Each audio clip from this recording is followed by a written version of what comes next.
Nakalapat ang dulo ng aking mamahaling pluma sa puting papel handang itaya ang huling alaala ng aking yumaong ama para sa kapakanan ng pamilya Alcantara. Isang mabilis na linyang nagpapatunay ng aking katapatan, isang sakripisyong magliligtas sa Benvientan Esperanza mula sa pagkalugi. Sayang ang ganda ng pirma mo, Felicidad, dahil ito rin ang gagamitin naming ebidensya para ipakulong ka. Ang malamig na tinig ni Doña Victoria Alcantara ay umalingaw-ngaw sa mga speaker ng marangyang ballroom dahilan upang tumigil ang mundo sa aking paligid. Dahan-dahan kong iniangat ang aking tingin. Sa harap ng daan-daang bisita nakatayo ang aking biyenan. Sa gitna ng entablado, hawak ang mikropono na tila ba isang setro ng kapangyarihan. Wala ang mapagkunwaring ngiti na ipinapakita niya sa akin tuwing umaga. Ang nakikita ko ay isang manunila na sa wakas ay nakakitang pagkakataong sumakmal. "Mommy, what are you talking about?" Tanong ko pilit na pinapanatiling kalmado ang aking boses sa kabila ng kabog sa aking dibdib. Ngunit bago pa man siya makasagot, isang pamilyar na anino ang tumabi sa kanya. Si Leandro, ang aking asawa, ang lalaking nangako sa akin ng proteksyon habang buhay. Ngunit imbes na ipagtanggol ako, tumayo lamang siya roon, nakatitig sa kanyang mga sapatos. Tila ba mas interesado sa kintab ng balat nito kaysa sa dangal ng kanyang asawang nagdadalang tao. "I'm sorry, Felicidad," bulong ni Leandro, sapat lamang para marinig ko, ngunit sapat din para durugin ang huling hibla ng tiwala ko sa kanya. "It's for the hospital. It's for the employees. Kailangan mong tanggapin ang responsibilidad na ito." "Responsibilidad para sa alin, Leandro?" "Para sa 30 milyong piso na kinuha ninyo mula sa Quimi Vabe at inilipat sa sarili ninyong bulsa."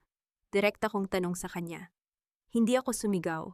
Bilang isang auditor, alam ko ang bigat ng bawat salita. Sa mga ganitong sandali, ang emosyon ay isang pabigat. Tanging ang luhika ang aking sandata.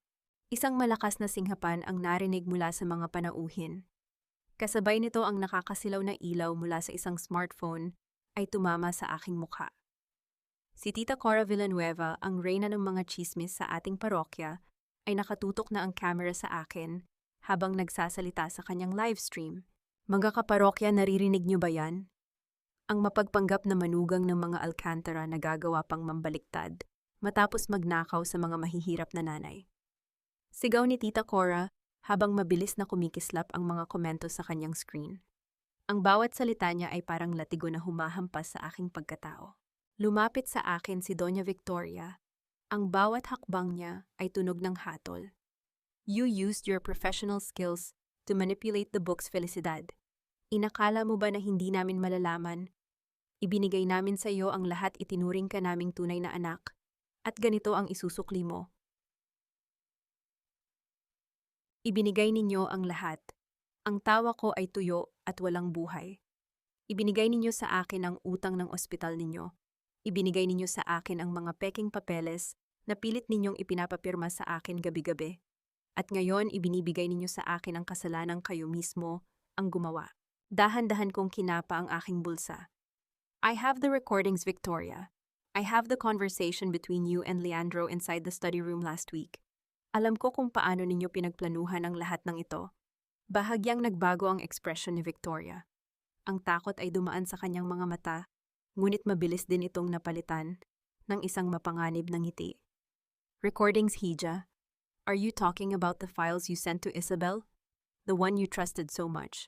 Lumingon ako sa gilid ng entablado.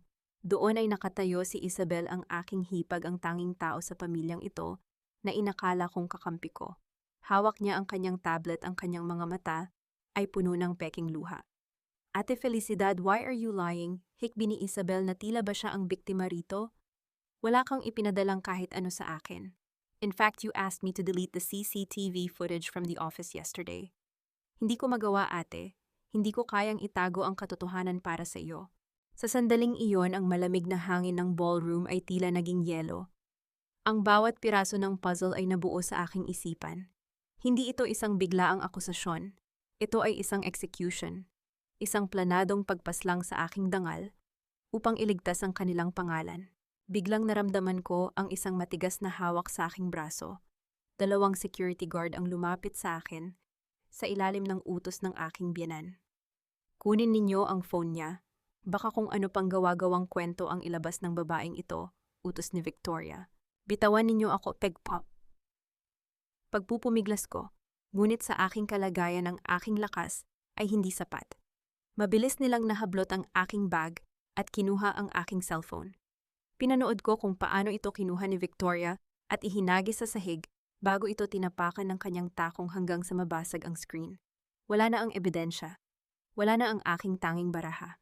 Ang tanging natitira sa akin ay ang aking boses at ang buhay na nasa loob ng aking sinapupunan. Umatras ako patungo sa hagdan ng entablado habang ang mga bisita ay nagsisigawan na ng magnanakaw at walang utang na loob. Ang ingay ay parang isang bagyong humahampas sa aking pandinig. Ang bawat flash ng camera ay tila isang kidlat na tumatama sa aking pagkatao. Sa gitna ng kaguluhang ito lumapit sa akin si Doña Victoria. Hinawakan niya ang aking balikat nang mahigpit ang kanyang mga kuko ay bumaon sa aking balat. Inilapit niya ang kanyang labi sa aking tainga at sa isang tinig na kasing lamig ng kamatayan, bumulong siya. Akala mo ba ang batang iyan sa loob mo ang magliligtas sa iyo? Isang pagkakamali ang batang iyan, Felicidad. At ang mga pagkakamali ay kinakailangang itama. Ang aking mga mata ay nanlaki sa sindak. Bago pa man ako makasigaw, naramdaman ko ang isang malakas na tulak sa aking dibdib. Ang mundo ay tumigil. Ang aking mga paa ay nawalan ng sahig. Ang huling nakita ko ay ang mukha ni Leandro na nakatingin sa akin walang emosyon, habang ang kanyang ina ay mabilis na bumagsak din sa ilang baitang hagdan. Humahawak sa kanyang balikat at nagsisigaw ng tulong. Tinulak ako ni Felicidad. Gusto niya akong patayin. Ang tunog ng aking katawan na humampas sa malamig na marmol na sahig ay hindi isang putok, kundi isang mapurol na kalabog na naramdaman ko sa aking buong pagkatao. Isang matalas na kirot ang gumuhit mula sa aking likuran patungo sa aking tiyan. Nakahiga ako sa gitna ng ballroom, ang marangyang chandelier. Sa itaas ay tila ba mga bituin na unti-unting namamatay. Naramdaman ko ang init ng likidong umaagos mula sa ilalim ng aking suot na puting bestida. Ang kulay pula ay mabilis na kumakalat, tila ba isang mantsa ng katotohanan sa gitna ng lahat ng kanilang kasinungalingan. Ang baby ko, bulong ko ngunit walang boses na lumabas sa aking mga labi. Nakita ko si Tita Cora na tumatakbo palapit hindi para tumulong, kundi para itutok ang kanyang camera sa aking naghihingalong kalagayan. Ayan mga kaparokya. Ang karma ay mabilis. Sinubukan niyang patayin ang kanyang biyanan, pero siya ang pinarusahan ng langit. Sa gitna ng aking panlalabo ng paningin, nakita ko si Victoria na inaalalayan ng mga tao habang si Leandro ay nakaluhod sa tabi nito, hindi man lang sumusulyap sa direksyon ko. Sa sandaling iyon, ang sakit ng aking katawan ay unti-unting naigpawan ng isang matinding lamig sa aking puso. Ang aking pagkatao bilang Felicidad, na mapagbigay, Felicidad na mapagmahal, at Felicidad na biktima, ay namatay kasabay ng bawat patak ng dugo sa sahig na yon. Kung ito ang gusto ninyong laro, sige, pagbibigyan ko kayo. Isang huling sulyap ang ibinigay ko kay Victoria. Ang aking mga mata na dati ay puno ng luha ay naging kasing tigas ng diamante. Hindi ako iiyak. Hindi ako magmamakaawa. Mula sa abong ito, itatayo ko ang isang impyernong hindi ninyo matatakasan. Ang huling narinig ko bago ang lahat ay magdilim ay ang tunog ng sirena ng ambulansya. Napapalapit ang tunog na maghuhudyat ng pagtatapos ng aking pagiging biktima at ang pagsisimula ng aking paghihiganti. Ang puting kisame ng silid na iyon ay parang isang blankong pahina ng aking buhay, malamig, walang emotion at nakasisilaw. Ang amoy ng antiseptic ay sumuot sa aking ilong, isang paalala na nasa loob ako ng kuta ng aking mga kaaway. Sa aking kanang kamay, nararamdaman ko ang tusok ng swero, ngunit ang mas matinding hapdi ay nagmumula sa aking puson. Isang kakaibang gaan sa aking katawan ang nagpabagsak sa aking hinala. Ang bigat na dinala ko sa loob ng 7 buwan ay wala na. Felicidad, gising ka na pala. Ang tinig ni Leandro ay hindi nagdala ng kalinga. Ito ay tunog ng isang taong nagbabasa ng isang script na paulit-ulit na niyang sinanay sa harap ng salamin. Nakaupo siya sa tabi ng aking higaan, gusot ang kanyang mamahaling polo at may mga peking anino ng puyat sa ilalim ng kanyang mga mata. Nasaan ang anak ko? Ang aking boses ay gasgas parang tuyong dahon na hinahampas ng hangin, ngunit wala itong bahid ng pagmamakaawa. Tinitigan ko siya ng direkta sa mga mata, naghahanap ng kahit katiting na katotohanan. Yumuko si Leandro, ang kanyang mga balikat ay nanginig sa isang pilit na hikbi. I'm so sorry, Felicidad. Hindi kinaya ng bata ang stress mula sa pagkahulog mo. She's gone. Isinilang mo siya pero wala na siyang buhay. Sa sandaling iyon, tila tumigil ang pagtibok ng aking puso. Ang sakit ay parang isang kutsilyong dahan-dahang hinihiwa ang aking kaluluwa. Ngunit sa gitna ng unos na iyon, ang aking utak, ang utak ng isang auditor na sinanay sa paghahanap ng lamat sa mga numero, ay nagsimulang mag-analisa. Inangat ko ang aking kanang kamay. Ang plastic na wristband na dapat ay nakapulupot doon, ang pagkakakilanlan ko bilang pasyente, at ang connection ko sa aking anak ay wala na. May maliit na marka ng pagkakagupit sa aking balat. Nasaan ang katawan niya? Tanong ko muli, ang aking boses ay mas matatag na ngayon, mas malamig. The hospital handled it, Felicidad. Ayon sa protocol, dahil sobrang aga pa at hindi na humihinga, we had to process everything quickly for your health. Sagot ni Leandro nang hindi tumitingin sa akin. Protocol? Ang tawa ko ay isang maikling singhal ng pagkadismaya. Bilang asawa ko, wala kang karapatang magdesisyon tungkol sa libing ng anak ko nang wala ako. At bilang asawa mo, alam kong nagsisinungaling ka tuwing hindi mo ako matitigan sa mata. Bago pa man siya makasagot, ang pinto ay bumukas ng malakas. Pumasok si Doña Victoria, ang kanyang braso ay may benda at nakasabit sa isang sling isang props para sa kanyang palabas bilang biktima. Kasunod niya ang isang lalaking naka-Amerikana na may hawak na mga papeles. Leandro, lumabas ka muna. I will talk to this woman, utos ni Victoria. Pagkaalis ni Leandro, lumapit siya sa akin, ang kanyang mukha ay wala ng bahid ng awa. You are a danger to yourself and to this family, Felicidad. Simula niya habang dahan-dahang inilalatag ang mga papel sa ibabaw ng aking kama. Dahil sa trauma ng nangyari at sa psychosis na dulot ng iyong panganganak, pirmahan na ni Leandro ang mga dokumentong ito. Ililipat ka namin sa aming psychiatric facility sa Batangas. Doon ka magpapagaling sa loob ng 72 oras. O hanggat sabihin naming magaling ka na. Isang psychiatric facility, tinitigan ko ang dokumento. Gusto niyo akong itago para hindi ako makapagsalita tungkol sa ginawa niyo sa akin sa entablado. Gusto niyo akong gawing baliw sa mata ng batas.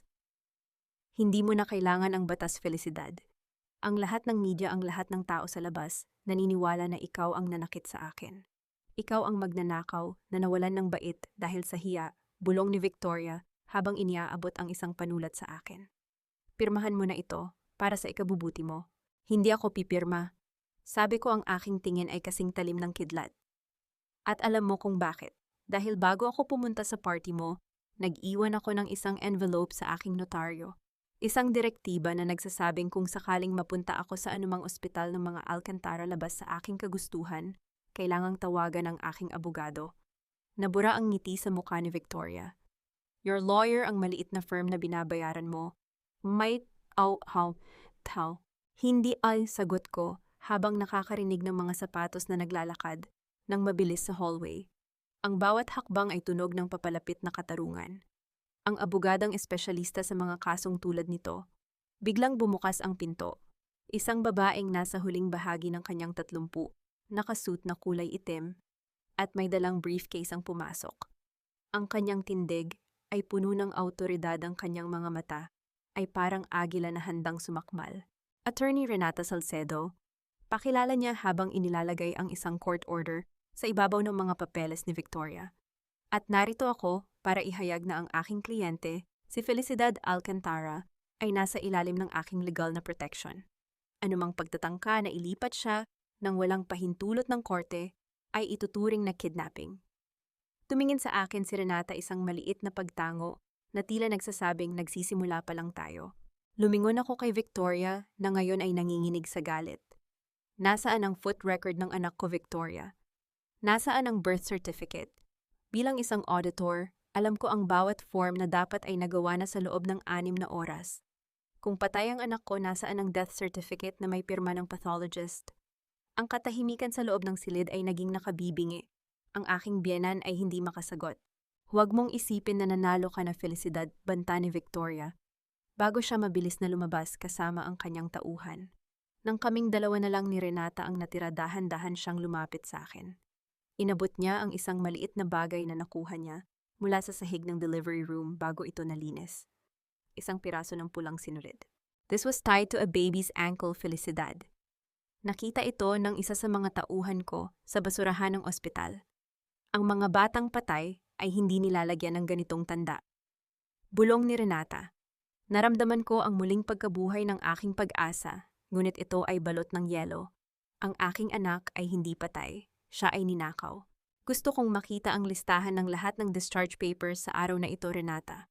Sabi ko, ang aking isipan ay bumabalik sa mga numero at audit codes. Hahanapin ko siya. At sisiguraduhin kong ang bawat luha na ibinuhos ko ay babayaran ng buong pamilya Alcantara ng kanilang imperyo. Handa ka na ba? Tanong ni Renata. Hindi lang ako handa. Sagot ko, habang dahan-dahang bumabangon mula sa pagkakahiga, tinitiis ang sakit ng aking katawan. Ako na ang magiging pinakamasamang panaginip na hindi nila mapagtataguan. Ngunit bago pa kami makalabas, isang nurse ang pumasok upang kumuha ng aking vital signs. Habang sinusukat niya ang aking presyon, may ibinulong siya sa akin na nagpatigil ng aking mundo. Huwag kayong titingin, ma'am. Pero ang lalaking nagbabantay sa inyo sa labas, hindi siya pulis. Siya ang tauhan na nagdala ng isang maliit na kahon sa likod ng ospital kaninang madaling araw. Ang bawat pag-ikot ng gulong ng sasakyan ni Renata ay tila isang distansya na inilalayo ako mula sa impyernong tinawag kong tahanan sa loob ng 6 na taon. Hindi ako lumingon. Alam ko na sa likod namin ang mga galamay ni Doña Victoria ay abala sa paglilinis ng mga bakas ng kanilang krimen, habang ang mga mata ng media ay nakatutok pa rin sa usok ng kasinungalingang kanilang ikinalat. Narating namin ang isang lumang bahay na bato sa pampang ng Taal Lake. Ang amoy ng sariwang tubig at ang malamig na simoy ng hangin ay sumalubong sa akin, ngunit hindi nito mapawi ang init ng puot sa aking dibdib. Ang bahay na ito ay payapa, malayo sa ingay ng Maynila, ngunit para sa akin, ito ang aking war room. You need to rest, Felicidad, wika ni Renata habang inilalapag ang kanyang gamit sa sahig na gawa sa Nara. Ang katawan mo ay hindi pa ganap na magaling mula sa operasyon. Ang pahinga ay para sa mga taong may kapayapaan ng isip, Renata. Sagot ko habang dahan-dahang nauupo sa harap ng isang mesang kahoy. Wala akong karapatang magpahinga hanggat ang anak ko ay nasa kamay ng mga halimaw. Inabot ko ang laptop na ipinahiram niya sa akin. Ang liwanag ng screen ay sumalamin sa aking mga mata. Hindi ko kailangan ng salamin upang makita ang aking sarili. Sapat na ang talas ng aking memorya.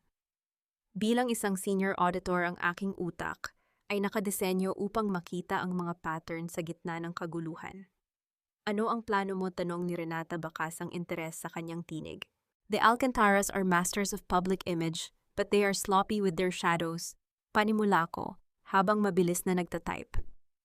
Bago ang party, kumuha ako ng backup ng lahat ng financial records ng Benvientan Esperanza mula sa huling 5 taon. Inakala ni Victoria na nakuha nila ang lahat, ngunit hindi nila alam na mayroon akong cloud server na hindi nila mahahawakan. Binuksan ko ang isang spreadsheet na puno ng mga numerong sa paningin ng iba ay walang saysay, ngunit para sa akin ay mga saksing nagtuturo sa krimen. Tingnan mo ito. Itinuro ko ang isang column. Ang Quimiva Bay ay tumatanggap ng malalaking donasyon mula sa mga pamilya sa ibang bansa. Ngunit ang bawat donasyon ay sinusundan ng isang deceased record sa kanilang nursery. Isang bata para sa isang donasyon. Hindi ito ospital, Renata. Ito ay isang palengke ng mga buhay. But they need your signature to move the final legal documents, right? Tanong ni Renata. Exactly. Kaya nila ako kailangang gawing baliw. Isang baliw na ina na hindi na maalala kung ano ang kanyang pinirmahan. Wika ko ng may kasamang pait. Dahan-dahan kong binuksan ang aking gallery sa social media. Nakita ko ang mga litrato namin ni Leandro, mga sandali ng tawanan, mga bakasyon sa Tagaytay, ang kanyang mga pangako na hinding-hindi niya ako iiwan. Sa isang mabilis at malamig na pagkilos, pinindot ko ang select all at delete. Pinanood ko ang paglaho ng bawat alaala nang walang kahit isang kurap. Ang bawat pixels na nabubura ay tila ba pagpunit sa huling hibla ng aking pagiging asawa. The Felicidad you knew is dead, Leandro, at bulong ko sa hangin. Ang nag-iisang Felicidad na natitira ay ang magpapabagsak sa inyo. Felicidad, look at this. Tawag ni Renata itinuturo ang kanyang sariling cellphone. Isang notification ang lumitaw sa aking screen. Isang alerto mula sa aking personal na bank account.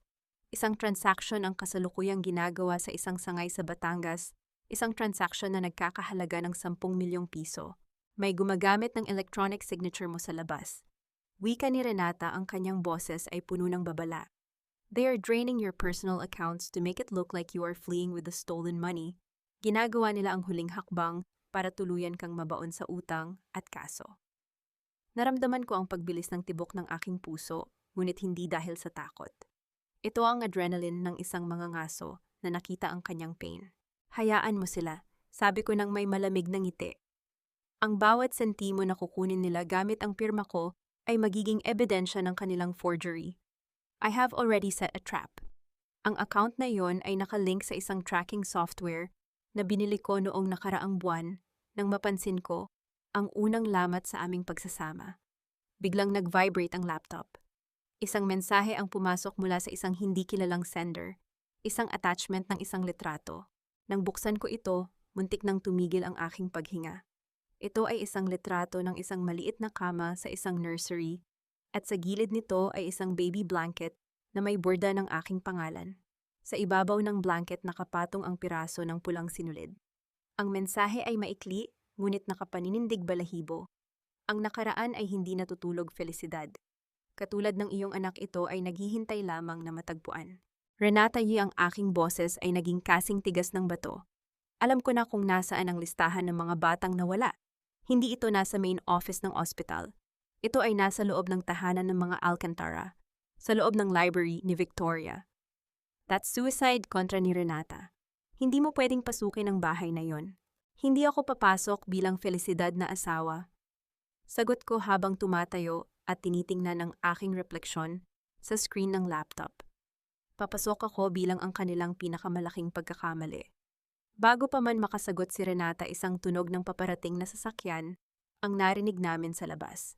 Ang ilaw ng headlight ay tumama sa bintana, tila ba mga matang naghahanap sa dilim. Nahanap na nila tayo, tanong ni Renata, mabilis na kinukuha ang kanyang baril sa loob ng bag.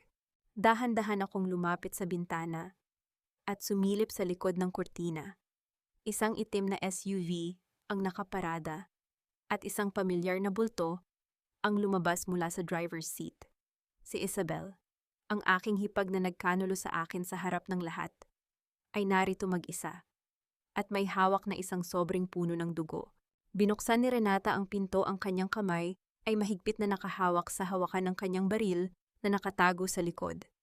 Ang malamig na liwanag mula sa pasilyo ay tumama sa mukha ni Isabel, isang mukhang dati ay puno ng tamis, at pagkukunwari ngunit ngayon ay bakas ang matinding takot at puyat.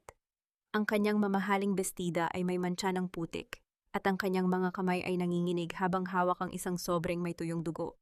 Huwag kang lalapit, Isabel. Ang aking boses ay pumutol sa katahimikan ng gabi kasing lamig ng tubig sa lawa. Hindi ako tumayo mula sa aking kinauupuan. Pinanood ko siya mula sa dilim ng silid, tinitimbang ang bawat galaw ng babaeng tumaksil sa akin sa harap ng buong mundo. Ate Felicidad, please. Kailangan mong pakinggan ako. Ang kanyang tinig ay gumaralgal, isang tunog na dati ay sapat na para palambutin ang aking puso. Ngunit ang felisidad na maawain ay kasama ng ibinaon ng mga Alcantara sa marmol na sahig ng ballroom. You have 5 minutes, Isabel. Huwag mong sayangin ang oras ko sa mga luha mong galing sa script ni Victoria. Wika ko habang dahan-dahang itinatabi ang aking laptop. Bakit ka narito at bakit may dugo ang sobrang hawak mo? Humakbang siya, pumasok, dahan-dahang inilapag ang sobre sa ibabaw ng mesa. Ang amoy ng kalawang at luma ay humalo sa hangin. I didn't have a choice, ate. Hawak ni mommy ang leeg ni Mark. Ang asawa ko, nagwaldas siya ng pera ng ospital sa sugal. Victoria threatened to send him to jail and leave my children with nothing. I had to choose between you and my own family. And you chose the monsters. Dagdag ni Renata, hindi pa rin ibinababa ang kanyang depensa. Kaya mo ba kami sinundan dito? Para tapusin ang sinimulan ni Victoria. Hindi I escaped. Nakita ko si Soledad bago siya mawala. Hikbi ni Isabel. Ibinigay niya sa akin ito. Sabi niya kung may mangyari sa kanya, ikaw lang ang makakaintindi ng mga numerong ito. She was bleeding, ate. I think Leandro's men found her. Naramdaman ko ang paglamig ng aking mga daliri. Dahan-dahan kong binuksan ang sobre. Sa loob ay may isang lumang ledger page punit at may mga bakas ng maduming daliri. Ito ay isang listahan ng mga code names at mga halaga ng pera. Sa dulo ng pahina may isang pangalang nakasulat sa lapis na tila ba minadali, Esperanza 17, San Gabriel. San Gabriel, Bulongko. Ang warehouse na pagmamay-ari ng pamilya Alcantara sa Batangas. At I know I betrayed you. I know you hate me. Lumuhod si Isabel sa harap ko, ang kanyang mga kamay ay pilit na inaabot ang aking laylayan. But please isama mo ako. I think my first son is also in that list. Sabi ni Mommy namatay siya 10 years ago pero nalaman kong may transaksyong naganap sa pangalan niya 3 araw matapos siyang ilabas sa nursery. Tiningnan ko si Isabel. Ang injustice engine sa loob ng aking isipan ay nagsimulang gumana. Ang bawat salita niya ay tinitimbang ko sa timbangan ng katotohanan. Maaring nagsasabi siya ng totoo o maari ring isa itong mas matalinong bitag na inihanda ni Victoria. Tumayo ka, Isabel, utos ko. Hindi ko siya tinulungan. Pinanood ko siyang tumayo ng mag-isa, pinapahid ang kanyang mga luha. I don't trust you. Hindi mabubura ng isang maduming sobre ang ginawa mo sa entablado. Ngunit kailangan ko ng mata sa loob ng Dinho Alcantara. Kinuha ko ang isang flash drive mula sa aking bag. Narito ang isang audit file. Ipadala mo ito sa email ni Victoria.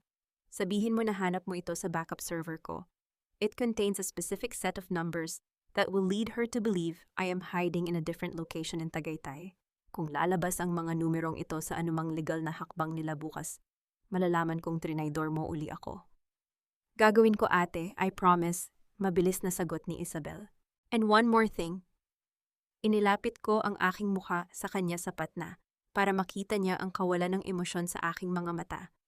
Kung malaman kong ginagamit mo lang ang nawawalang anak card para makuha ang loob ko, sisiguraduhin kong sa kulungan ka magdiriwang ng susunod mong birthday kasama ang asawa mong sugurol. Do you understand? Tumango siya, nanginginig. Pagkaalis ni Isabel, lumingon sa akin si Renata. You're playing a dangerous game, Felicidad. Paano kung ipadala niya ang mga tauhan ni Victoria rito? Let them come, sagot ko habang binabalikan ang ledger page. By the time they reach Tagaytay, nasa San Gabriel na tayo. But look at this, Renata. Ang sulat kamay sa ilalim ng pahina. Hindi ito kay Soledad. Kanino, tanong ni Renata. Kay Leandro, ang aking boses ay naging kasing pait ng lason.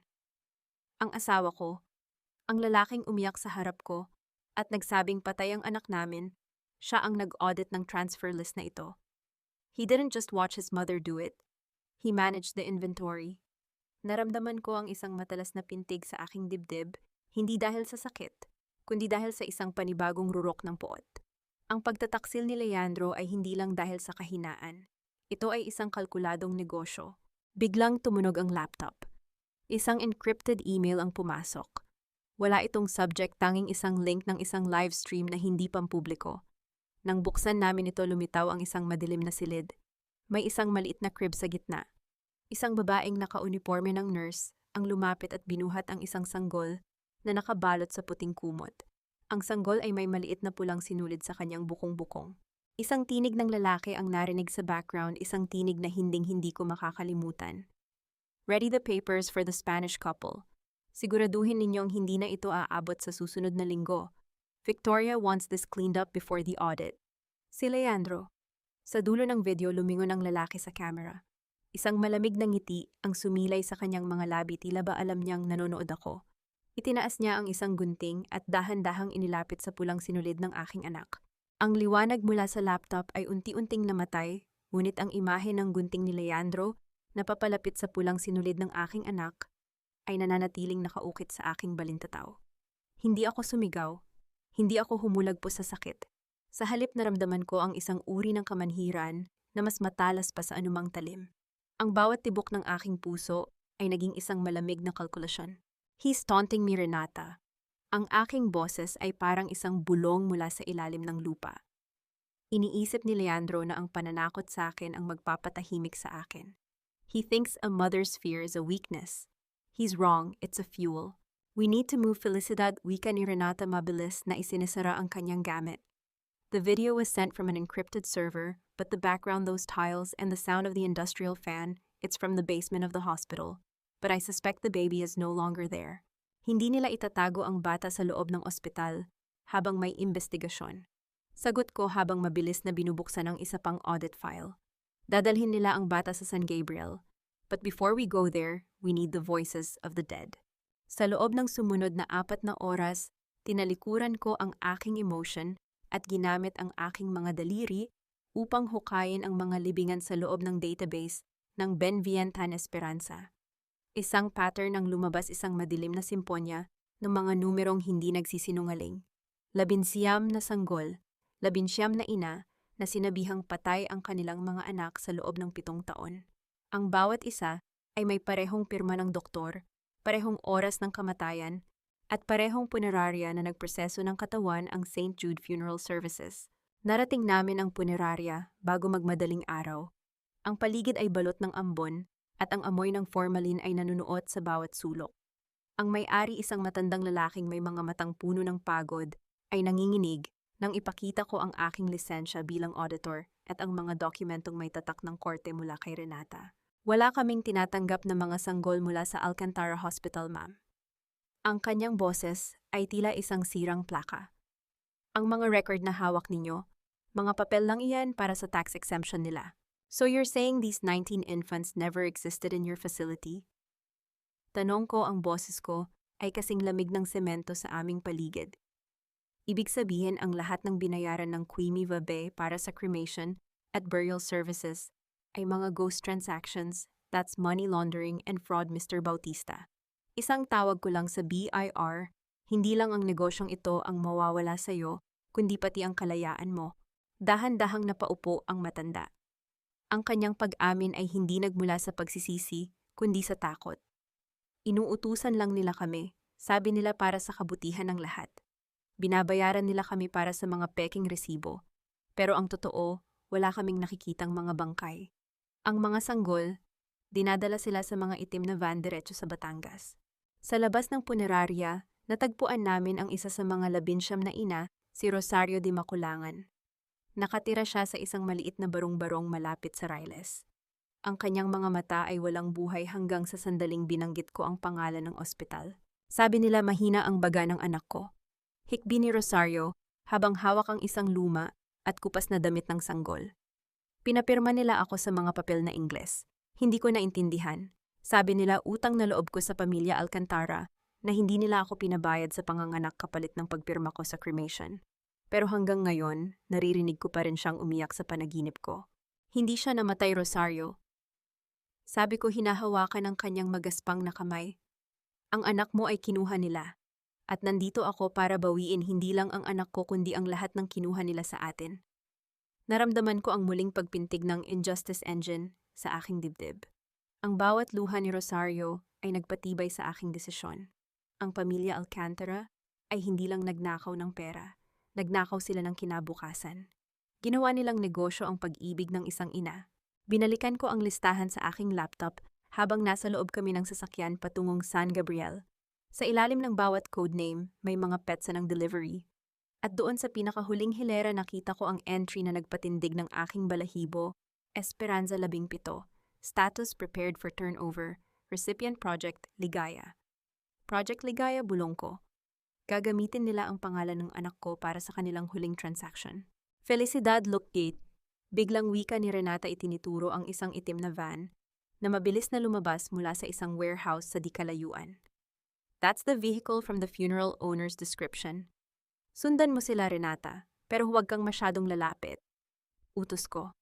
Habang binabagtas namin ang madilim na kalsada ng Batangas, tumunog muli ang aking cellphone. Isang video call mula sa isang hindi kilalang numero. Nang sagutin ko ito, ang mukha ni Doña Victoria ang lumitaw. Nakaupo siya sa kanyang marangyang library, humihigop ng tsaa at tila ba walang nangyayari. Ngunit sa likod niya nakita ko ang isang pamilyar na bulto, si Leandro, na may hawak na isang tila bundle ng mga dokumento at isang maliit na basket na natatakpan ng asul na tela. Your persistent, Felicidad? I'll give you that, wika ni Victoria, ang kanyang boses ay puno ng mapanganib na tamis. But you're playing a game where the rules are written by me. Alam mo ba kung nasaan ka ngayon? Papunta ka sa San Gabriel warehouse, tama. Nasaan ang anak ko, Victoria? Tanong ko, ang aking mga mata ay nakatitig sa basket sa likuran niya. Ang anak mo ay isang simbolo na lamang ngayon, Hija. Isang simbolo ng iyong pagkatalo. Tumawa siya ng marahan. By the time you reach that warehouse, it will be in flames. At ang lahat ng records, ang lahat ng ebidensya, at ang lahat ng mga bata na hinahanap mo ay magiging abo na lamang, kasama ang iyong reputasyon. Biglang itinaas ni Leandro ang basket. Sa loob nito narinig ko ang isang mahina at paos na iyak. Isang iyak na nagmula sa kailaliman ng aking kaluluwa. Leandro, huwag! Sigaw ko, ang aking luhika ay pansamantalang nagapi ng aking takot. Ngunit bago pa man siya makapagsalita, isang malakas na pagsabog ang nagmula sa direksyon ng warehouse na aming sinusundan. Ang apoy ay pumailan lang sa langit, kulay kahel at mapanganib na tumatanglaw sa dilim ng gabi. Checkmate, Felicidad, wika ni Victoria bago pinutol ang tawag. Napatitig ako sa naglalagablab na apoy. Ang warehouse ay unti-unting nilalamon ng init, ngunit sa halip na bumagsak ang aking loob, naramdaman ko ang isang kakaibang katahimikan. Ang ICE auditor sa loob ko ay nagising. Renata, hinto ang sasakyan, sabi ko ng may malamig na autoridad. What, kailangan nating tumulong? Baka nasa loob sila, ang sigaw ni Renata. No, bike. Sagot ko, tinitingnan ang metadata ng video call na katatapos lang. The background behind Victoria, the clock on the wall, it's 10 minutes fast, and the reflection on the window, those are not the trees of their mansion, they are at the Casa de Amparo. The warehouse fire is a distraction. They want us to stay here while they complete the turnover. Inikot ko ang aking laptop at ipinakita sa kanya ang isang live tracking map. I didn't just track the bank accounts, Renata. I tracked the electronic signature of the doctor who signed the release papers. At ang signal niya ay kasalukuyang gumagalaw patungo sa port ng Batangas. They're taking the baby out of the country tonight, realization ni Renata. Then we stopped playing by their rules. Sabi ko habang mabilis na nagtatype ng isang command sa aking laptop na maglalabas ng lahat ng audit records sa bawat news agency sa bansa sa loob ng 5 minuto. If they want fire, I'll give them a wildfire that will burn the entire Alcantara name. Ang bawat segundo ng pagtakbo ng sasakyan ay tila isang huling hininga ng pamilya Alcantara. Sa aking kandungan ng laptop ay naglalabas ng mga notification na tila mga bala ng baril. Ang mga audit records na aking pinakawalan ay nagsisimula ng kumalat sa social media. Nakikita ko ang mga headline, Alcantara Hospital, linked to child trafficking. The blood behind the charity. You did it, Felicidad, wika ni Renata, ang kanyang mga mata ay nakatitig sa kalsada, ngunit may kakaibang kislap ng paghanga. Wala na silang matataguan. The wildfire has started. Hindi pa ito tapos, Renata. Sagot ko habang tinitingnan ang isang folder na kanina ko pa gustong buksan. Isang folder na naglalaman ng mga dokumentong nakuha ko mula sa isang matandang madre sa Tuvian, Santa Clara. Ang apoy na sinimulan ko ay susunog sa lahat, kabilang na ang mga aninong nagtatago sa likod ko. Itinigil ko ang pag-type at hinarap siya. Ang lamig sa loob ng sasakyan ay naging mas matalas. Bakit hindi mo sinabi sa akin na nahanap mo na ang lokasyon ni Ligaya 3 araw na ang nakalilipas? Bakit mo hinintay na mangyari ang pagsabog sa warehouse bago ka kumilos? Bahagyang napapreno si Renata. Ang katahimikan ay naging mabigat. I was waiting for the right timing, Felicidad, para masiguradong selyado ang kaso laban kay Victoria. Timing o leverage? Ang tawa ko ay walang bahid ng saya. Inisip ko nung una kung bakit ang isang sikat na abogadang tulad mo ay biglang lalapit sa isang baliw na inang tulad ko. Then I found this. Iniharap ko sa kanya ang screen ng laptop. Ito ay isang scanned birth certificate mula sa Santa Clara. Ang pangalan ng ina, Victoria Alcantara. Ang pangalan ng bata, isang puwang na walang laman, ngunit ang petsa ay tumutugma sa iyong kaarawan. You are the abandoned daughter, Renata. Patuloy ko, ang bawat salita ko ay parang isang audit finding na walang kawala. Victoria gave you a way to keep the Alcantara name pure. Kaya mo ako tinutulungan. Hindi dahil sa katarungan para sa mga ina, kundi dahil gusto mong agawin ang trono ng ina mong nagtapon sa iyo. You want the empire, and you were willing to let my child stay in danger for a few more days just to make sure Victoria's downfall is absolute. Isang malamig na ngiti ang sumilay sa mga labi ni Renata. Wala na ang maskara ng mapagkalingang abogado. Ang nakikita ko ngayon ay ang tunay na dugong Alcantara, ambisyoso, matalas, at walang awa. I lost my whole life because of her felicidad. Ang kanyang boses ay naging malalim at puno ng puot. Ikaw ilang buwan pa lang ang nawawala sa iyo. I deserve that empire more than Leandro ever did. Isang maliit na sakripisyo lang ang pananatili ng anak mo sa Casa de Amparo para masiguradong walang matitira kay Victoria. Why can't you understand that? Dahil ang isang ina ay hindi kailanman magiging isang auditor ng buhay ng kanyang anak. Sagot ko kasing talim ng labaha. No mother has the right to measure the pain of another mother. You chose to be like her, Renata. Inuna mo ang kapangyarihan kaysa sa buhay ng isang inosenteng bata. At ano ang gagawin mo ngayon, hamon ni Renata, habang mabilis na pinapatakbo ang sasakyan patungo sa Port of Batangas. You need me. Ako lang ang may alam kung paano pasukin ang Casa de Amparo nang hindi tayo nahuhuli ng mga tauhan ni Leandro. I don't need a savior who carries the same poison as the enemy, wika ko habang binubuksan ang isang panibagong encryption protocol sa aking laptop. Habang kausap kita, gumawa ako ng dalawang magkahiwalay na data vaults. Ang isa ay naglalaman ng ebidensya laban kay Victoria. Ang isa naman ay naglalaman ng pakikipag-ugnayan mo sa mga tauhan ng ospital upang itago ang lokasyon ni Ligaya. If anything happens to me or if my daughter is not in my arms in the next hour, both vaults will be public. Nakita ko ang paghigpit ng hawak ni Renata sa manibela. Ang kanyang panga ay nanginginig sa galit. You really are a cold-blooded auditor, Felicidad. Hindi mo man lang pinagkatiwalaan ang kaisa-isang taong naglabas sa iyo sa ospital. Trust is a liability I can't afford. Sagot ko habang nakikita na ang mga ilaw ng Port of Batangas sa di kalayuan. Liko sa kanan, sa likod ng mga cargo containers. Doon tayo papasok. Habang papalapit kami, nakita ko ang isang pamilyar na puting van na may tatak ng Casa de Amparo. Sa tabi nito nakatayo si Leandro. Hawak niya ang isang maliit na carrier at kausap ang isang lalaking mukhang dayuhan. Ang transaksyon ay nagsisimula na. Naramdaman ko ang mabilis na pagdaloy ng dugo sa aking mga ugat. Ang bawat bahagi ng aking katawan ay gustong sumugod, gustong sumigaw. Ngunit ang aking isipan ay nananatiling nakapako sa aking plano. Renata, calling the police now would be a mistake. They have people there, bulong ko. Gamitin mo ang iyong autoridad bilang anak na nagbabalik. Distract them. Sabihin mo kay Victoria na may huling mensahe ako para sa kanya. I will do the rest. And what is the rest, pal? Tanong ni Renata. The final audit, sagot ko habang dahan-dahang lumalabas ng sasakyan bit-bit ang aking laptop na siyang magsisilbing mitya ng kanilang pagsabog. Habang naglalakad ako sa dilim, sa pagitan ng mga dambuhalang containers, naririnig ko ang mahinang iyak ni Ligaya. Ang boses na iyon ay tila isang kumpas na gumagabay sa akin. Sa bawat hakbang binabalikan ko ang mukha ni Victoria, ang kahinaan ni Leandro, at ang dambuhalang kasinungalingang itinayo nila. Ang katarungan ay hindi isang emosyon. Ito ay isang balanse. At ngayong gabi sisiguraduhin kong ang bawat utang nila ay mababayaran ng buo. Ngunit bago ko marating ang van, isang kamay ang humawak sa aking balikat mula sa likod. Isang malamig na dulo ng baril ang naramdaman ko sa aking tagiliran. You should have stayed in the car, Felicidad. Ang pamilyar na boses ni Isabel ay bumulong sa aking tainga. Mommy knew you'd figure out Renata's secret. She's always one step ahead. Ang lamig ng bakal na nakadikit sa aking tagiliran ay hindi hihigit sa lamig ng katotohanang muli akong trinaydor ni Isabel. Sa ilalim ng madilim na anino ng mga cargo container sa Port of Batangas, naramdaman ko ang bawat mabilis na paghinga niya sa aking likuran.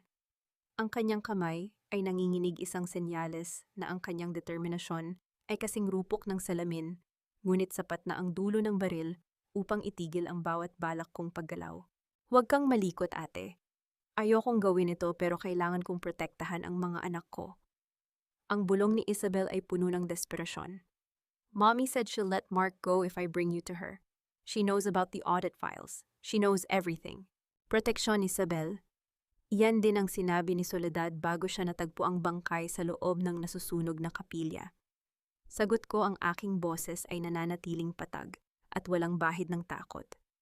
Iniisip mo ba na matapos mong ibigay sa kanya ang gusto niya, hahayaan kanyang mabuhay bilang saksi sa kanyang mga krimen? You are just another entry in her ledger of liabilities, Isabel. At alam mo kung ano ang ginagawa ni Victoria sa mga liabilities. Naramdaman ko ang pag-aatubili sa kanyang hawak. Sa di kalayuan nakita ko si Leandro na lumingon sa aming direksyon. Ang kanyang mukha na dati ay puno ng amo ay nabalot ng isang uri ng kasamaang nagmumula sa duwag na puso. Hawak pa rin niya ang carrier ang basket na naglalaman ng aking kinabukasan. Leandro, Tad. Sigaw ni Isabel tila humihingi ng saklolo sa kanyang kuya. Dahan-dahang lumapit si Leandro. Ang bawat hakbang ng kanyang sapatos sa semento ay tila tunog ng isang paparating na hatol. You should have taken the money, Felicidad. You should have gone to Spain and started a new life. Bakit kailangan mo pang maging auditor hanggang sa huli? Bakit kailangan mo pang hukayin ang mga bagay na matagal na naming ibinaon? Dahil ang isang auditor ay hindi tumitigil hanggat hindi balanse ang account, Leandro. Sabi ko habang nakatitig ng diretso sa kanya. Ninanakawan niyo ang mga inang walang kalaban-laban. Binubuhay niyo ang ospital niyo sa dugo ng mga sanggol. At ngayon pati ang sarili mong dugo, ibebenta mo sa mga dayuhan. Is that how much an Alcantara costs? It's not about the money anymore, it's about survival. Sigaw ni Leandro, ang kanyang boses ay pumiyok sa gitna ng hangin ng dagat. If this transaction fails, Victoria goes to jail. I go to jail and the hospital collapses. 1,000 empleyado ang mawawalan ng trabaho dahil sa pagiging matuwid mo. Huwag mong gamitin ang mga empleyado bilang panakip sa iyong kaduwagan. Sagot ko kasing talim ng labaha. You chose the empire over your wife. You chose silence over your daughter. At ngayon tinitingnan kita at wala na akong nakikitang asawa. Ang nakikita ko na lang ay isang pagkakamaling kailangan kong itama. Mabilis kong pinihit ang aking katawan. Sa isang iglap ginamit ko ang aking siko upang tamaan ang braso ni Isabel dahilan upang mabitawan niya ang baril. Hindi ako nag-atubili. Sa gitna ng pagkagulat nila, hindi ako tumakbo palayo. Sumugod ako patungo kay Leandro. Ate, huwag, sigaw ni Isabel habang sinusubukang abutin ang baril sa sahig. Ngunit bago ko marating si Leandro, itinaas niya ang carrier sa ibabaw ng railings ng pantalan. Sa ilalim nito ay ang madilim at malalim na tubig ng Port of Batangas, kung saan ang mga dambuhalang barko ay naglalabas ng kanilang itim na usok. Huwag kang lalapit. Felicidad, I swear bibitawan ko ito. Banta ni Leandro, ang kanyang mga mata ay nanlilisik sa takot at galit. Ibigay mo sa akin ang master password ng cloud server mo. I-delete mo ang lahat ng audit records ngayon din, o manonood ka habang nilalamon ng dagat ang anak mo. Napatigil ako. Ang hangin ay tila tumigil sa pag-ikot. Naririnig ko ang mahinang iyak mula sa loob ng basket, isang iyak na tila humihingi ng tulong, isang iyak na nagpapadurol sa aking matatag na pader. Leandro, huwag, please. Ito ang unang pagkakataon na narinig ang panginginig sa aking boses. Hindi bilang isang auditor, kundi bilang isang ina. Delete it now, sigaw ni Leandro. Kinuha ko ang aking cellphone mula sa aking bulsa. Ang aking mga daliri ay nanginginig habang nakatitig sa delete all command na magbubura sa lahat ng aking pinaghirapan. Ang katarungan para sa 19 na ina, ang ebidensya laban kay Victoria, ang lahat ng aking armas kapalit ng isang buhay. Ngunit sa sandaling iyon, isang matalas na liwanag mula sa itaas ng isang cargo container ang tumama sa mukha ni Leandro. Isang boses ang umalingaw-ngaw mula sa megaphone, kasing lamig at kasing talim ng katarungan. Ibigay mo ang bata, Leandro Alcantara, napapalibutan na kayo, si Renata. Ngunit hindi siya mag-isa. Sa likuran niya nakita ko ang mga anino ng mga operatiba ng NBI na mabilis na kumikilos sa dilim. Sa gitna ng kaguluhan, isang putok ang narinig, hindi mula sa baril, kundi mula sa isang flare gun na nagbigay ng liwanag sa buong pantalan. At sa liwanag na iyon, nakita ko ang isang bagay na hindi ko inaasahan. Ang carrier na hawak ni Leandro. May nakasulat na serial number sa ilalim nito. Isang number na familiar sa aking audit memory. Esperanza 18. Leandro, nasaan si Ligaya? Ang aking boses ay naging isang sigaw ng matinding takot. Ang hawak mo, hindi iyan ang anak ko. Nasaan ang Esperanza 17? Isang malakas at mapang-uyam na tawa ang narinig mula sa likuran namin. Sa loob ng puting van ng Casa de Amparo bumukas ang pinto. Doon ay nakaupo si Doña Victoria, hawak ang isang tunay na sanggol na may pulang sinulid sa paa, habang ang sasakyan ay nagsisimula ng umandar patungo sa isang pribadong yate na naghihintay sa dulo ng pier. Ang auditor ay nagkamali sa bilang wika ni Victoria bago mabilis na humarurot ang sasakyan. Ang usok mula sa humaharurot na sasakyan ni Doña Victoria ay humalo sa maalat na hangin ng dagat tila isang mapang-uyam na paalam. Nanigas ang aking buong katawan. Ang bawat lamat sa aking puso ay naging kasing tigas ng semento sa ilalim ng aking mga paa. Ang auditor sa loob ko ay mabilis na nag-recompute, nagkamali ako ng calculation. Ang decoy na hawak ni Leandro ay isang inventory error na sadyang inihanda ni Victoria para sa aking pagdating. Leandro, bitawan mo na yan.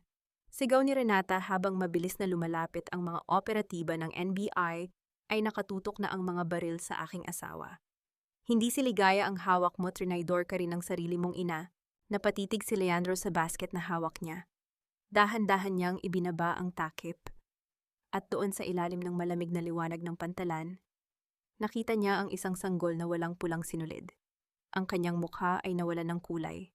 Ang panginginig ng kanyang mga kamay ay naging isang marahas na pagyanig.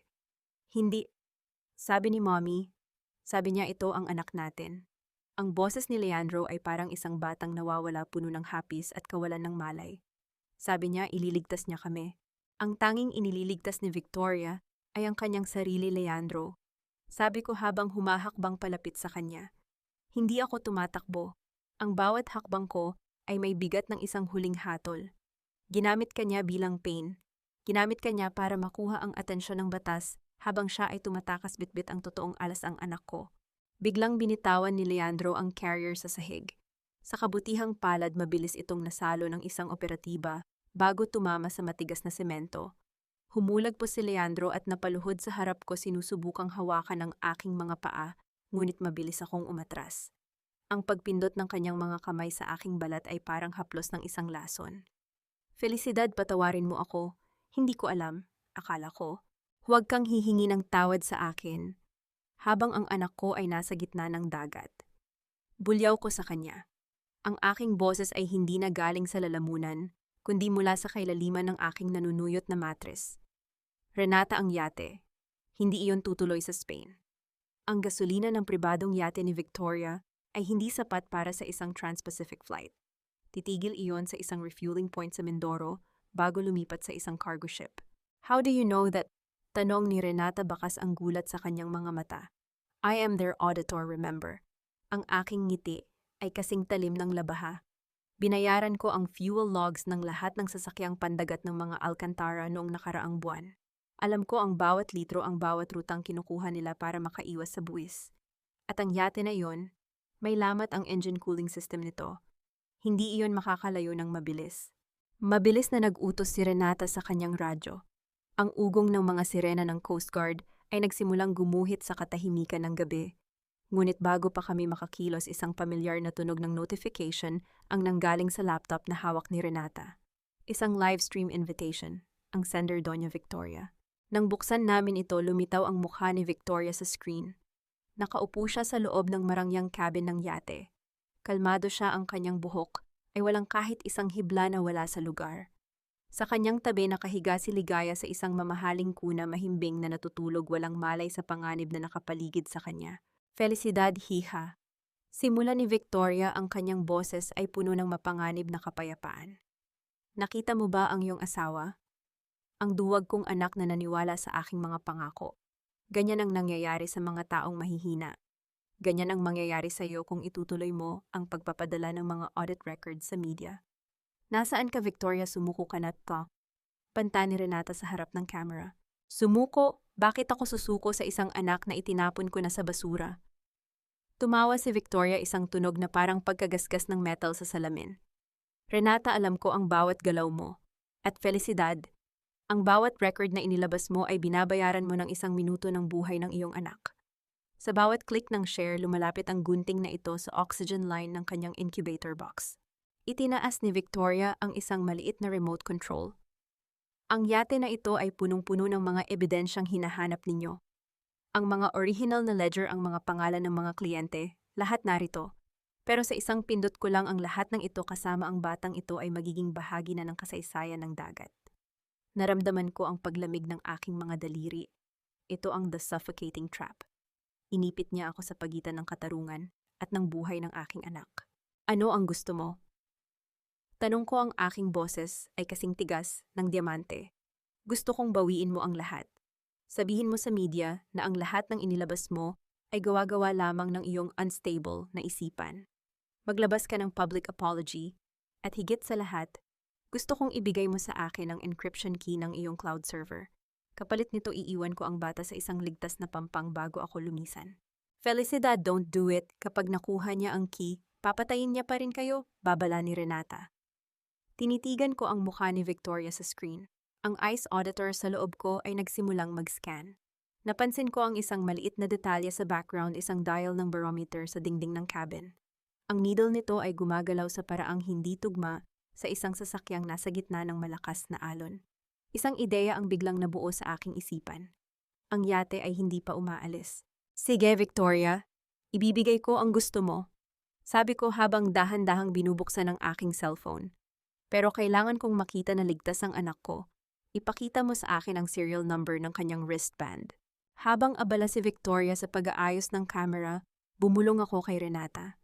Hindi sila nasa laot. Ang barometer ay nagpapakita ng static pressure.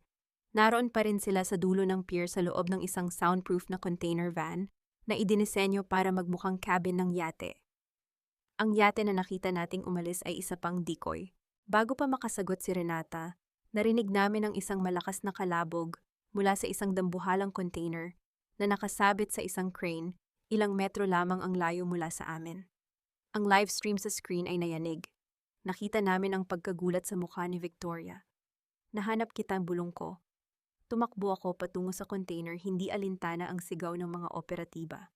Ngunit bago ko marating ang pinto, isang pamilyar na bulto ang humarang sa aking daan. Si Isabel. Hawak niya ang remote control na katulad ng kay Victoria at ang kanyang mga mata ay puno ng isang uri ng kabaliwan na dulot ng desperasyon.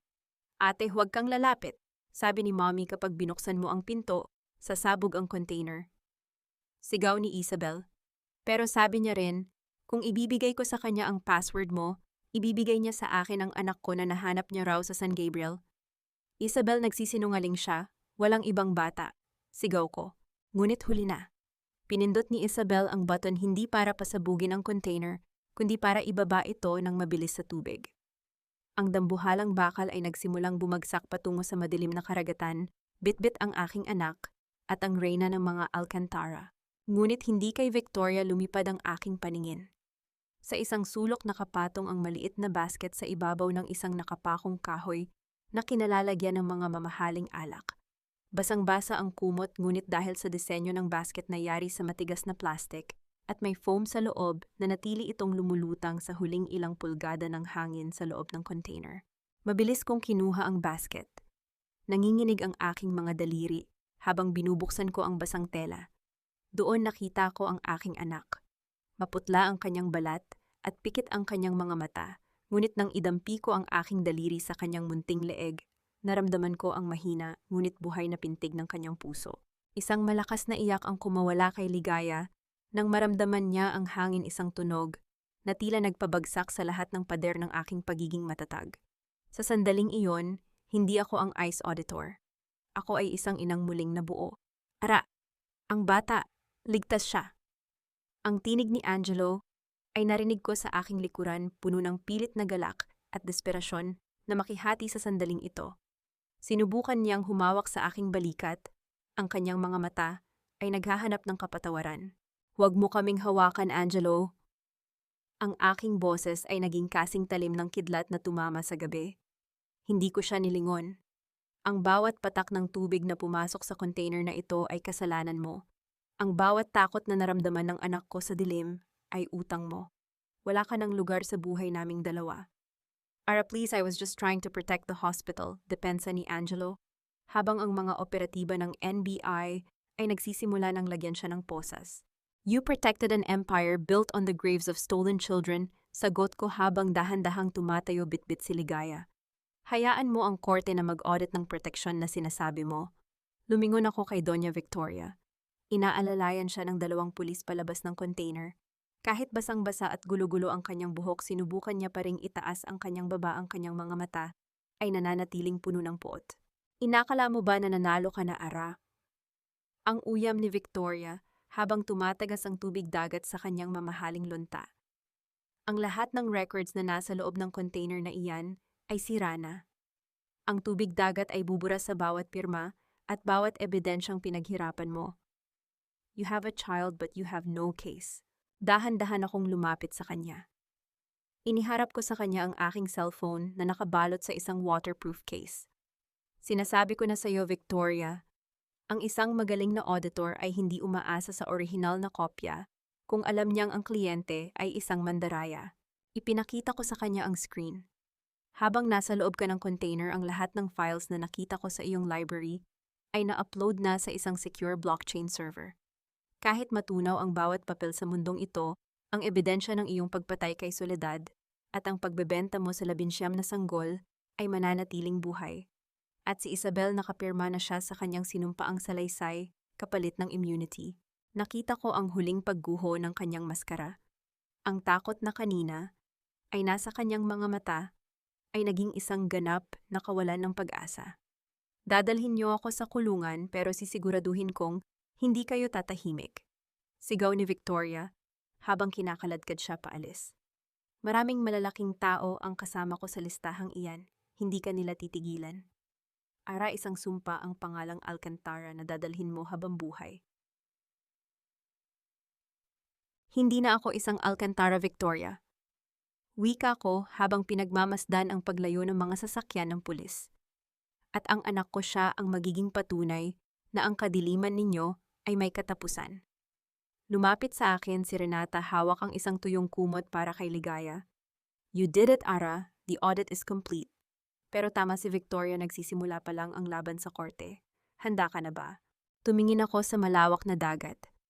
Ang unang sinag ng araw ay nagsisimula ng gumuhit sa abot-tanaw, kulay ginto at puno ng pangako. Naramdaman ko ang mahigpit na hawak ni Ligaya sa aking daliri, isang hawak na mas malakas pa sa anumang banta ng mundo. Handa na ako, Renata. Sagot ko, ang aking tinig ay puno ng kapayapaang hindi ko naramdaman sa loob ng maraming taon. Dahil sa pagkakataong ito, hindi na ako lumalaban para mabuhay. Lumalaban ako para sa katarungan ng lahat ng inang ninakawan ng kanilang ligaya. Ngunit habang pasakay na kami sa sasakyan, isang operatiba ang tumakbo patungo sa amin, hingal na hingal, at may hawak na isang itim na recorder mula sa bulsa ni Angelo. Ma'am Ara, kailangan ninyong marinig ito. May huling tawag si Angelo bago bumagsak ang container, at hindi si Doña Victoria ang kausap niya. Napatigil ako.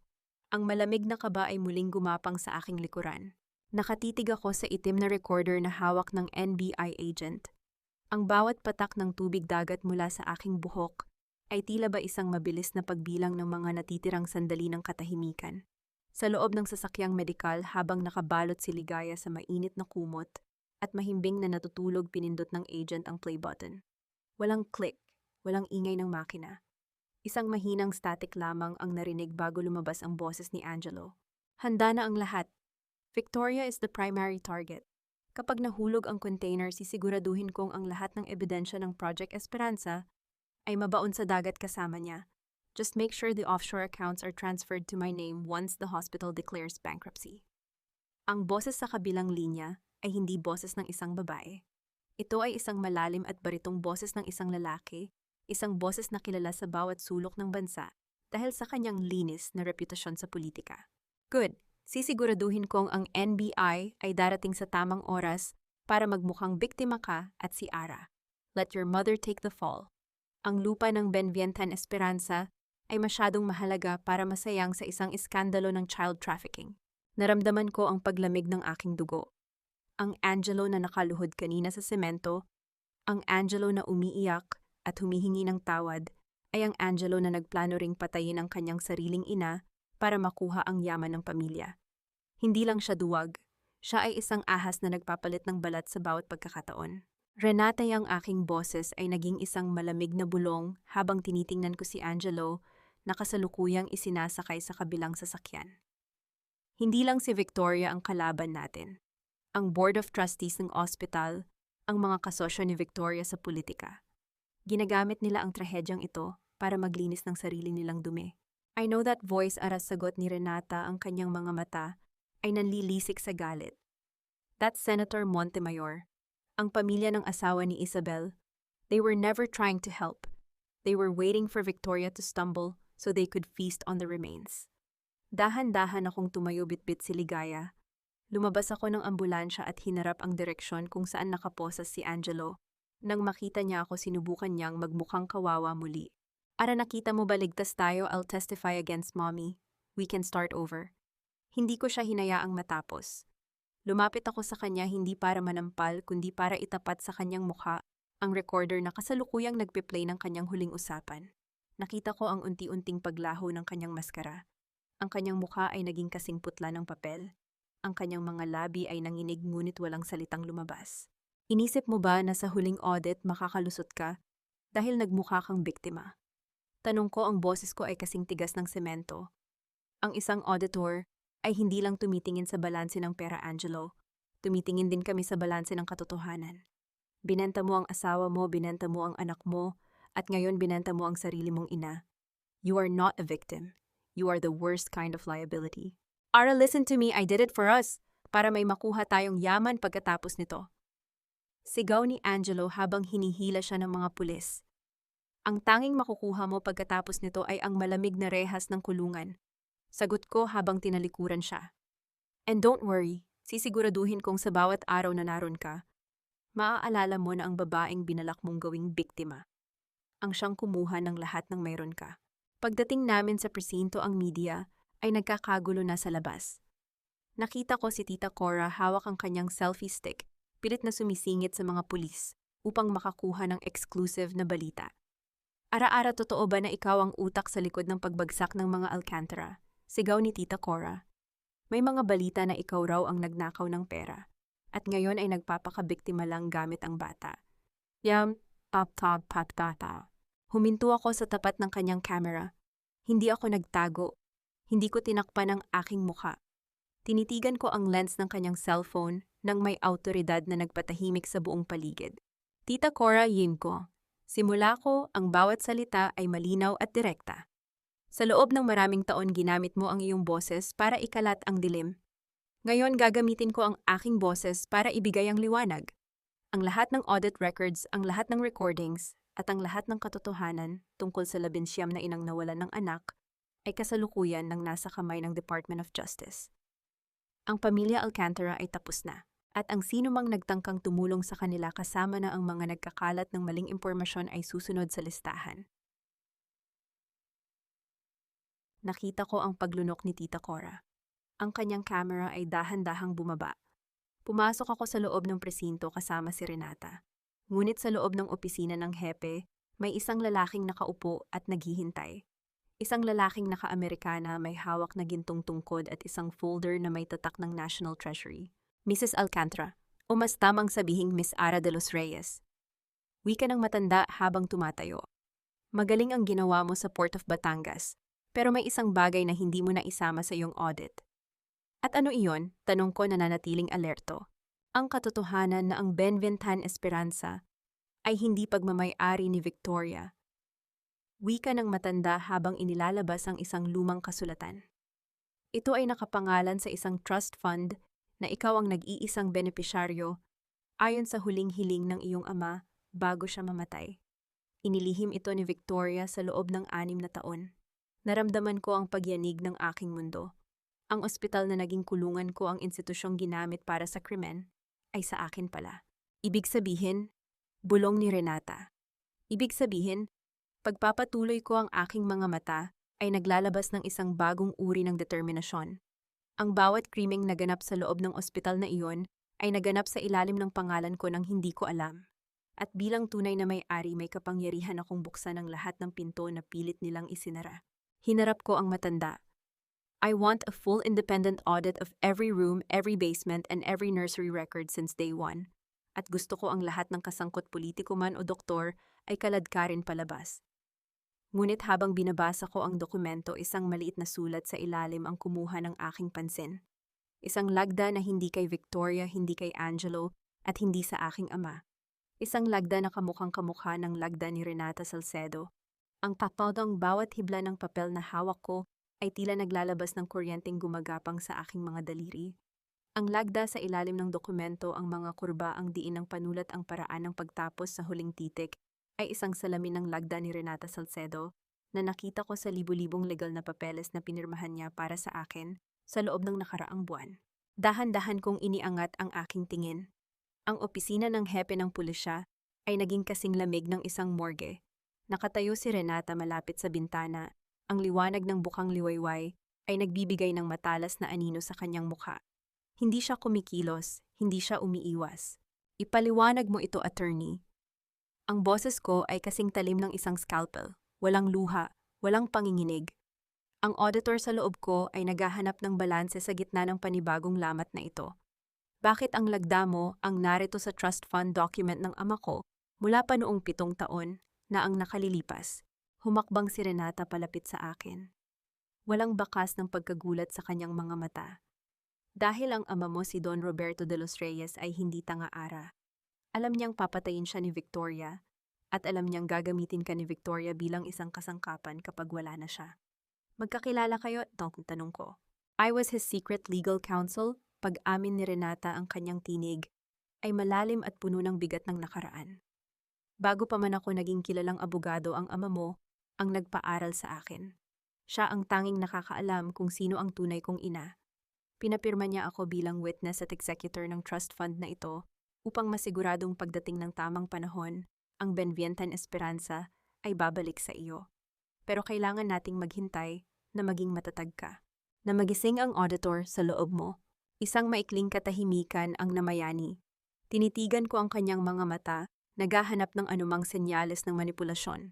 Ngunit ang nakita ko ay ang parehong puot na nararamdaman ko, isang puot na 7 taong kinimkim. Kung ganoon ang lahat ng ito, ang pagkakaligtas ko sa ospital, ang paglapit mo sa akin, lahat ay bahagi ng plano ng ama ko. Tanong ko, bahagi ng plano niya ang protektahan ka. Pero ang pagpapabagsak sa kanila, iyon ay plano mo na, arat. Sagot ni Renata. Ngayon ang tanong ay ito, handa ka na bang pumasok sa loob ng iyong sariling kaharian at itapon ang mga basura? Hindi na ako sumagot. Kinuha ko ang dokumento at binuhat si Ligaya. Lumabas kami ng presinto at hinarap ang dambuhalang gusali ng Benvientan Esperanza na natatanaw mula sa kalsada. Ang puting tore nito ay tila isang monumento ng kasinungalingan. Sa loob ng interrogation room ng NBI, binalikan ko si Victoria. Nakaupo siya roon, nakaposas, ang kanyang dating marangyang anyo ay tuluyan ng gumuho. Nang makita niya ako, sinubukan niya pa ring tumawa, isang tuyong tawa na puno ng lason. You have the papers, Ara. So what, I will burn that hospital down before I let you sit on that chair, banta ni Victoria. Dahan-dahan akong lumapit sa kanya. Inilapag ko ang trust fund document sa ibabaw ng mesa. Hindi mo na kailangang sunugin ito, Victoria, dahil sa loob ng 6 na taon sinunog mo na ang reputasyon nito. Pero narito ang audit report na hindi mo inaasahan. Iniharap ko sa kanya ang screen ng tablet. I have officially filed a corporate seizure as the majority owner. Sa sandaling ito, ang lahat ng bank accounts mo, ang lahat ng ari-arian mo na nakapangalan sa ospital, at ang bawat sentimo na ninakaw mo mula sa Kwai Mi Vabe ay kasalukuyan ng ginagamit para bayaran ang mga biktima mo. 19 na pamilya ang tatanggap ng bawat sentimo ng yaman mo. You can't do that. Sigaw ni Victoria, ang kanyang boses ay pumiyok sa takot. I just did, sagot ko kasing lamig ng yelo. At si Angelo, sinuko na niya ang lahat ng offshore accounts niyo kapalit ng pag-asang hindi siya mabubulok sa kulungan. Pero hindi niya alam, ang recorder na ibinigay ko sa NBI ay naglalaman din ng ebidensya ng kanyang pagnanakaw sa pondo ng mga empleyado. Wala kayong matitira, Victoria. Kahit ang pangalan niyo ay buburahin ko sa kasaysayan ng lungsod na ito. Hayop ka, pinakain kita, itinuring kitang manugang. Itinuring mo akong biktima. Pagtatama ko habang tumatayo. At iyon ang huling pagkakamali mo. Lumabas ako ng silid at hinarap si Renata sa hallway. Attorney, ihanda ang board of directors. May meeting tayo sa loob ng 1 oras sa boardroom ng Alcantara, Este de los Reyes Hospital. Ngunit habang naglalakad kami patungo sa exit, isang grupo ng mga kalalakihang nakasuit ang humarang sa amin. Sa gitna nila ay si Senator Montemayor. Ang kanyang mukha ay kasing tigas ng marmol at ang kanyang gintong tungkod ay tumunog sa semento. Miss de los Reyes, simula ng senator, ang boses ay puno ng mapanganib na autoridad. Maganda ang iyong palabas, pero ang ospital na yan ay may utang na 5 bilyong piso sa gobyerno. Bilang chairman ng Senate Blue Ribbon Committee, idinedeklara ko ang ospital na yan bilang government asset under litigation.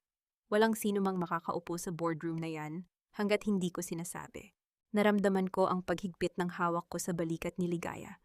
Isang panibagong pader. Isang mas malaking halimaw. Senator, wika ko, ang aking tingin ay hindi kumukurap. Audit check. Ang 5 bilyong utang na sinasabi nyo, iyon ay ang mga kontratang pinirmahan ni Victoria sa inyong mga shell companies. If you want to seize this hospital, you'll have to explain to the Ombudsman why your signature is on the same kickback ledger as Doña Victoria's. Nakita ko ang mabilis na pagbabago sa ekspresyon ng senator. Ang kanyang tiwala sa sarili ay tila isang toreng tinamaan ng lindol. This isn't over, Arab, banta niya bago mabilis na tumalikod, kasama ang kanyang mga tauhan. I know, bulong ko sa sarili, habang pinagmamasdan ang kanyang paglayo. Nagsisimula pa lang ang tunay na audit. Hinarap ko si Renata. Attorney, find the connection between Montemayor and the Spanish couple. May hinala ako na hindi lang pera ang kinuha nila. May mas malaking transaksyong nakabinbin bukas ng gabi sa Manila Bay. Ang bawat hakbang ko sa puting pasilyo ng Benvientan Esperanza ay hindi natunog ng isang biktimang nanginginig sa takot. Ang bawat lapat ng aking sapatos sa makintab na sahig ay tila ba isang martilyo ng katarungan na nagpapaguho sa pundasyon ng mga Alcantara. Hawak ko si Ligaya, ang aking buhay at ang aking lakas, habang sa likuran ko ay naglalakad ang mga bagong itinalagang auditors at ang mga operatiba ng batas. Narating ko ang pinto ng dambuhalang boardroom. Ang pinto na dati ay tila ba tarangkahan ng impyerno kung saan hinuhusgahan ang aking pagkatao. Sa loob naririnig ko ang nagkakagulong boses ng Board of Trustees, ang mga lalaking tumalikod sa akin, at ang mga kasosyo ni Victoria na kasalukuyang nag-aagawan sa mga natitirang piraso ng imperyo. Binuksan ko ang pinto nang walang pag-aalinlangan. Ang bawat mata sa loob ng silid ay lumingon sa akin, mga matang puno ng pagtatakatakot, at ang iba ay puno pa rin ng mapanganib na uyam. Miss De Los Reyes, wala kang karapatang gambalain ang meeting na ito. Sigaw ng isa sa mga matatandang board member, ang kanyang boses ay nanginginig sa galit. This is a private matter of the Alcantara estate. The Alcantara estate is dead, Mr. Chua, sagot ko habang dahan-dahang inilalapag ang aking laptop sa gitna ng dambuhalang mesang Nara. At ang meeting na ito ay hindi na tungkol sa pagliligtas sa inyong mga shares. Ito ay tungkol sa inyong pagsuko. How dare you, bulyaw ng isa pang board member. Audit finding number 1, ang boses ko ay kasing lamig ng bakal. Sa loob ng huling 3 taon, ang bawat isa sa inyong nakaupo rito ay tumanggap ng consultation fees mula sa Quaimiva Be na nagkakahalaga ng mahigit 10 milyong piso bawat isa. Ang pondong iyon ay hindi galing sa kita ng ospital. Galing iyon sa mga transaksyon ng mga Spanish couple na binanggit ni Victoria, ang mga dayuhang bumibili ng mga sanggol na idinedeklara ninyong patay. Ang katahimikan sa loob ng silid ay naging nakabibingi. Ang bawat mukha ay naging kasing putla ng pader. And audit finding number 2, pagpapatuloy ko habang mabilis na lumalabas sa screen ang mga mukha ni Senator Montemayor at ng mga tauhan nito. Ang huling batch ng mga bata ay kasalukuyang nasa loob ng isang cargo ship sa Manila Bay, handa ng ilabas ng bansa sa ilalim ng protection ng inyong mga private security. Ngunit narito ang balita. Ang Coast Guard ay kasalukuyan nang umaakyat sa barkong iyon. At ang transaction nyo, I recorded the final wire transfer instruction mula sa inyong mga personal na laptop nung pumasok ako sa network nyo. 5 minuto ang nakalilipas. Biglang bumukas ang pinto sa likod ko. Pumasok si Senator Montemayor. Ang kanyang gintong tungkod ay humahampas sa sahig ng may matinding panggigigil. Enough of this, police arrest this woman for illegal hacking and defamation, ngunit walang pulis na gumalaw. Sa halip pumasok ang hepe ng NBI kasama si Renata. Senator, you are under arrest for plunder, human trafficking, and conspiracy to commit murder, wika ng hepe. You can't do this. I am a senator of the Republic. Sigaw ni Montemayor, ang kanyang maskara ng pagiging malinis ay tuluyan ng natunaw sa harap ng lahat. And I am the owner of this hospital. Ang boses ko ay umaling-aungaw sa buong silid. At bilang may-ari ang bawat dokumento, bawat email at bawat lihim na itinago nyo sa loob ng server na ito ay pagmamay-ari ko na rin. You didn't just audit me, Senator. I audited your soul and you are bankrupt. Nakita ko kung paano pilit na kinaladkad ng mga operatiba ang senator at ang mga board members palabas ng silid. Ang ingay ng kanilang pagmamakaawa at pagmumura ay dahan-dahang nawala pinalitan ng isang payapang katahimikan. Lumingon ako kay Renata. Ang kanyang mga mata ay puno ng paghanga, ngunit may isang bagay pa siyang gustong sabihin. Ara, may isa pang kailangang ayusin. Si Angelo, tumawag ang abogado niya. Gusto niyang makipagsettle. Ibibigay niya ang lahat ng ebidensya laban sa kanyang ina kapalit ng pag-atras mo sa kaso laban sa kanya. Tumingin ako sa labas ng bintana kung saan matatanaw ang lungsod na unti-unting gumigising sa katotohanan. Pagkatapos ay tiningnan ko si Ligaya na ngayon ay gising na at nakatingin sa akin nang may inosenteng kislap sa mga mata. Sabihin mo sa abogado ni Angelo, simula ko ang boses ko ay walang bahid ng pag-aalinlangan. Ang katarungan ay hindi na pag-uusapan sa isang settlement table. Ang bawat luha na ibinuhos ko sa hagdan na iyon, ang bawat takot ni Ligaya sa loob ng container, at ang bawat buhay na kinuha nila, ay may katapat na bilang ng taon sa loob ng kulungan. Tell him I will see him in court. At sisiguraduhin kong ang audit report ko laban sa kanya ay ang magiging huling papel na babasahin niya bago siya mabulok sa rehas. Lumapit ako sa dulo ng mesa sa upuan kung saan dati ay nakaupo si Victoria. Dahan-dahan kong kinuha ang nameplate na may nakasulat na Alcantara at inihulog ito sa basurahan. The audit is officially closed. Bulong ko. Naramdaman ko ang isang malakas na bugso ng ginhawa sa aking dibdib. Ang bigat na dinala ko sa loob ng maraming taon ay tuluyan ng naglaho. Hindi na ako biktima. Hindi na ako ang babaeng itinulak sa hagdan. Ako si Ara de los Reyes, ang tagapagtanggol ng mga ninakawan at ang babaeng tumapos sa isang imperyo gamit ang katotohanan. Sa labas ang araw ay ganap ng sumisikat. Ang liwanag nito ay tumatama sa mukha ni Ligaya, tila ba isang pagbabasbas ng langit. Tara na anak, wika ko habang naglalakad palabas ng boardroom. Uuwi na tayo sa totoong tahanan natin. Habang naglalakad ako sa lobby ng ospital, ang mga nurse at empleyado ay dahan-dahang huminto sa kanilang ginagawa. Ang ilan ay tumatango, ang ilan ay lumuluha sa tuwa. Alam nila na ang kadiliman ay lumipas na. Sa dulo ng pasilyo nakita ko ang isang grupo ng mga inang biktima kasama si Rosario na naghihintay sa akin. Hindi sila humihingi ng pera. Humihingi sila ng pagkilala. Nahanap na namin sila, Rosario. Sabi ko nang may kasamang ngiti. Ang mga anak nyo, pabalik na sila. Ang boses ng mga inang nagkakaisa sa galak ay ang pinakamagandang audit result na narinig ko sa buong buhay ko. Ito ang tunay na balanse. Ito ang tunay na katarungan. Isang taon ang mabilis na lumipas, tila isang agos ng ilog na dahan-dahang naglilinis sa mga bakas ng putik sa aking nakaraan. Nakatayo ako sa harap ng dambuhalang bintana ng aking opisina sa De Los Reyes Medical Center, ang dating Benvientan Esperanza. Wala na ang malamig at nakalulunod na aura ng pangalang Alcantara. Ngayon ang bawat pasilyo ay punong-puno ng liwanag at ang amoy ng pag-asa ay mas matapang pa sa amoy ng gamot. Sa labas matatanaw ang isang maliit na parke sa loob ng compound ng ospital. Doon nakita ko si Rosario na kalaro ang kanyang anak na si Gabriel, isa sa 19 na batang matagumpay naming naibalik sa kanilang mga tunay na ina. Ang bawat tawa nila ay tila isang matamis na himig na nagpapahiwatig na ang aking audit ay hindi na uwi sa mga numero lamang, kundi sa mga buhay na muling nabuo. Ma'am, Ara, narito na po ang huling report mula sa korte. Wika ni Renata habang dahan-dahang pumasok sa silid. Hindi na siya ang abogadang may itinatagong dumi sa kanyang mga mata. Sa loob ng isang taon, naging katuwang ko siya sa pagbuo ng Bahay Ara, isang pundasyong nagbibigay ng libreng legal at medikal na tulong para sa mga kababaihang biktima ng pang-aabuso. Binuksan ko ang folder. Ang hatol ay pinal na. Si Doña Victoria ay nahatulan ng habang buhay na pagkabilanggo dahil sa human trafficking at pagpatay kay Soledad.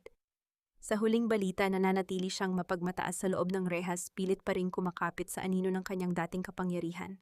Si Angelo naman ay nahatulan ng 20 taon. Isang buwan na ang nakalilipas nang padalhan niya ako ng liham ng pagsisisi, ngunit hindi ko ito binuksan. Hindi dahil sa puot, kundi dahil ang kapatawaran ay hindi isang dokumentong kailangang pirmahan. Ito ay isang proseso ng paglaya na matagal ko nang natapos sa aking sarili. Hindi ko na kailangan ang kanyang pag-amin upang maging buo. How about Senator Montemayor? Tanong ko. Ang kanyang asset seizure ay tapos na. Lahat ng kanyang yaman ay napunta na sa settlement fund ng mga biktima, sagot ni Renata ng may matamis na ngiti. Wala na silang matataguan, Ara. Dahan-dahan akong lumabas ng opisina at naglakad patungo sa hagdan. Ang hagdan kung saan nagsimula ang aking bangungot. Ngunit sa pagkakataong ito, hindi ako nakaramdam ng kaba. Ang marmol ay hindi na malamig. Ito ay saksi na lamang sa aking muling pagbangon.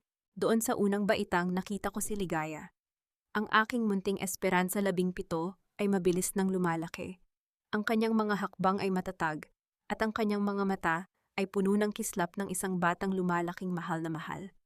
Mama, sigaw niya habang tumatakbo patungo sa akin.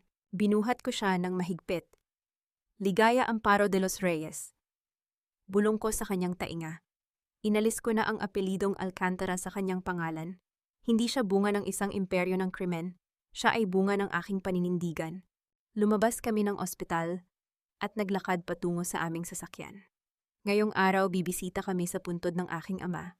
Gusto kong sabihin sa kanya na ang kanyang tiwala ay hindi nasayang. Na ang kanyang anak ay hindi naging biktima ng pagkakataon, kundi naging arkitekto ng kanyang sariling katarungan. Bago ako sumakay, lumingon muli ako sa ospital.